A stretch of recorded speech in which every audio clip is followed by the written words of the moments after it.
شاید ہماری سافتی زندگی کا یہ پہلا سال ہے کہ ابھی تک ہم قرآن کے بارے میں نہ لکھ سکے، وگرنہ پہلے چند روزوں میں ہی شہید اور آگ کے لیے لکھنا شروع کرتے کہ ان کی طرف بھی توجہ دو، مگر آج تک کسی صاحب اختیار نے توجہ دی اور نہ کسی نے یہ پوچھا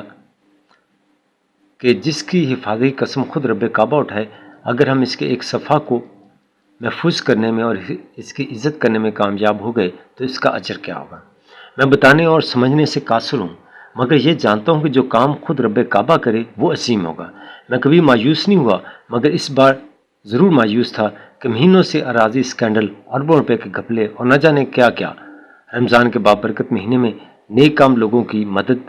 مالی بھی، معاشی بھی اور پلاٹ کی شکل میں بھی کی جاتی ہے۔ یہی سوچتے سوچتے اور ٹی وی پروگرام دیکھتے دیکھتے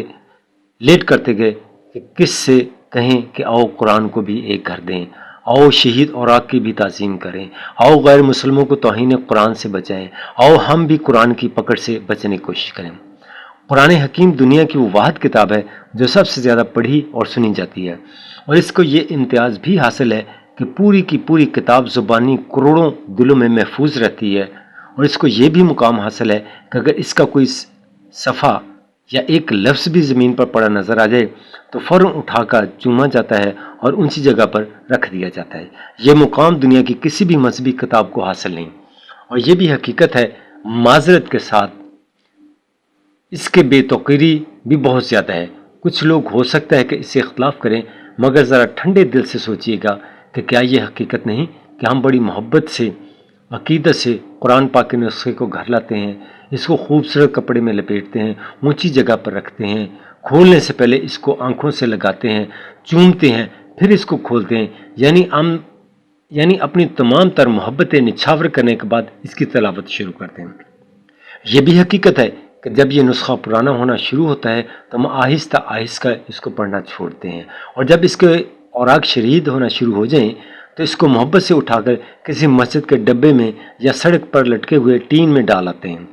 جس پر لکھا ہوتا ہے کہ شہید اوراق اس میں ڈالیے، اور سمجھتے ہیں کہ ہم نے اپنی ذمہ داری پوری کر دی۔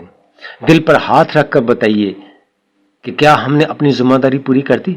جب ہمارا کوئی عزیز دنیا سے رخصت ہو جاتا ہے تو جہاں ہم اس کا غم مناتے ہیں وہیں پر ہم اس کو عزت کے ساتھ سفر آخرت پر بھیجتے ہیں۔ لاش کو غسل دیا جاتا ہے، اس کو کفن پہنایا جاتا ہے، نماز جنازہ ادا کی جاتی ہے، پھر لاحد میں اتارا جاتا ہے، قرآنی آیات کی تلاوت کی جاتی ہے، کئی روز تک ختم دلایا جاتا ہے، پھر کہیں جا کر اس کا حق ختم ہوتا ہے۔ مگر قرآنی صفحات، اس کے بارے میں ہم سمجھتے ہیں ہم پر اس کا محض اتنا حق ہے کہ ہم اس کو کسی طرح مسجد تک پہنچا دیں۔ کبھی یہ نہ سوچا کہ وہ اس کی تدفین کا بندوبست کیسے کرتے ہوں گے؟ آیا ان کے پاس زمین ہے، سرمایہ ہے، افرادی قوت ہے جس کے بل بوتے پر وہ اس کو عزت و احترام سے دفنا سکیں؟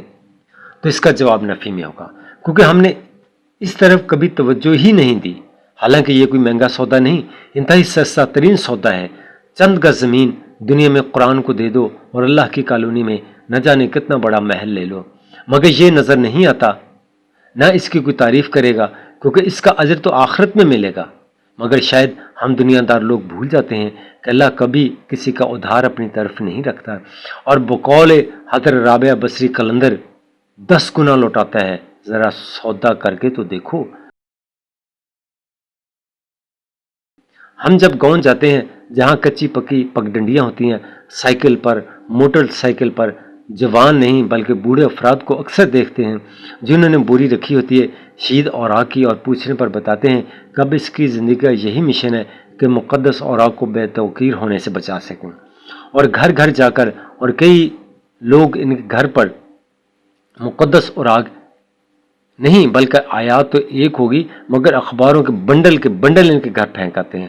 اب ذرا سوچئے کہ اس شخص کی کتنی محنت ہوگی، مگر وہ کسی ستائش کے لیے نہیں کر رہا بلکہ اپنے رب کی خوشنودی کے لیے کر رہا ہے۔ ایسے لوگ قابل قدر بھی ہوتے ہیں اور قابل تقلید بھی، مگر افسوس ہم ان کی نہ تو قدر کرتے ہیں اور نہ ہی تقلید، بلکہ یہ سمجھنا شروع کر دیتے ہیں کہ یہ ملازم ہیں اور ان کا تو کام ہی یہ ہے۔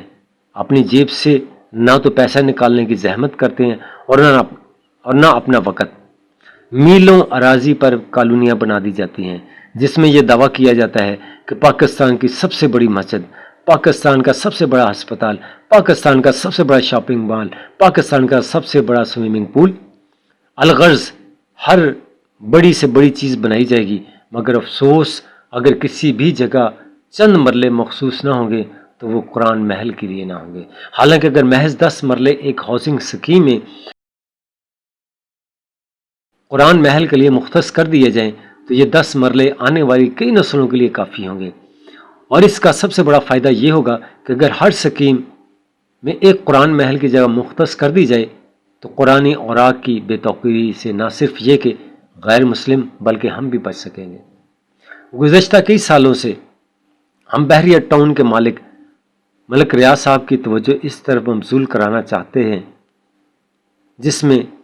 ہم مکمل طور پر ناکام رہے، یا تو ان تک یہ پیغام نہ پہنچا یا اللہ ان سے یہ کام لینا نہیں چاہتا۔ مگر اس کے علاوہ بھی تو کئی لوگ ہیں، مگر ہم نے ملک ریاض صاحب پر توجہ کیوں دی؟ تو اس کا جواب یہ ہے کہ ان کے ہر بڑے شہر میں پروجیکٹ ہیں، اور اگر وہ اپنے ہر پروجیکٹ میں قرآن محل بنا دیں تو اس پورے شہر کے شہید اوراق کئی سالوں تک بچے رہیں گے۔ ملک ریاض صاحب، سودا مہنگا نہیں، جلدی کیجیے، کہیں عباسی خلیفہ کی طرح جنت کا محل گنوا نہ دیجیے گا۔